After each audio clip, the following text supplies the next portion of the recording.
ഇടപ്പള്ളി മേൽപ്പാലത്തിന്റെ നിർമ്മാണം അന്തിമഘട്ടത്തിലേക്ക്. വരുന്ന സെപ്റ്റംബറോടെ പാലം ജനങ്ങൾക്കായി തുറന്നുകൊടുക്കാമെന്ന പ്രതീക്ഷയിലാണ് സർക്കാർ. അനിശ്ചിതത്വങ്ങൾക്കും വിവാദങ്ങൾക്കുമെല്ലാം അവധി നൽകിക്കൊണ്ടാണ് ഇടപ്പള്ളി മേൽപ്പാലത്തിന്റെ നിർമ്മാണ പ്രവർത്തനങ്ങൾ പുരോഗമിക്കുന്നത്. 10 വർഷം മുമ്പ് തുടങ്ങിയ പാലം പണി കരാറുകാരുടെ മെല്ലെപ്പോക്കുകൊണ്ട് ഇടക്കാലത്ത് അനിശ്ചിതത്വത്തിലായിരുന്നു. തുടർന്ന് കഴിഞ്ഞ സെപ്റ്റംബറിൽ റീടെൻഡർ വിളിച്ച് പുതിയ കരാറുകാരെ കണ്ടെത്തി. ഇതോടെയാണ് പാലം പണിക്ക് വേഗം കൂടിയത്. ആകെയുള്ള 31 സ്പാനുകളിൽ ഇനി പൂർത്തിയാകാനുള്ളത് 3 എണ്ണം മാത്രം. അപ്രോച്ച് റോഡിന്റെ നിർമ്മാണവും ദ്രുതഗതിയിൽ പുരോഗമിക്കുന്നു. അത്യാധുനിക ഉപകരണങ്ങൾ ഉപയോഗിച്ചാണ് നിർമ്മാണം. കഴിഞ്ഞ 2010 സെപ്റ്റംബർ മാസമാണ് നമുക്ക് ഇവർക്ക് നാഷണൽ ഹൈവേ അതോറിറ്റികൾ തരുന്നത്. National highway central circle superintending engineer വൈറ്റിലുള്ള നമുക്ക് അഗ്രിമെന്റ് വെക്കുന്നത്.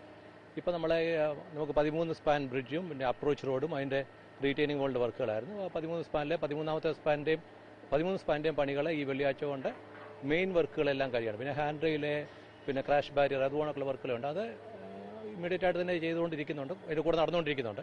എത്രയും പെട്ടെന്ന് തീർക്കാനായിട്ട് ശ്രമിച്ചുകൊണ്ടിരിക്കുന്നു. ജനപ്രതിനിധികൾ നേരിട്ടെത്തി ഇടയ്ക്കിടെ നിർമ്മാണ പ്രവർത്തനങ്ങൾ വിലയിരുത്തുന്നുണ്ട്.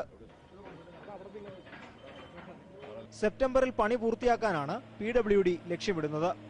24 മണിക്കൂറും തൊഴിലാളികൾ ഇവിടെ പണിയെടുക്കുന്നുണ്ട്. 605 മീറ്ററാണ് പാലത്തിന്റെ നീളം.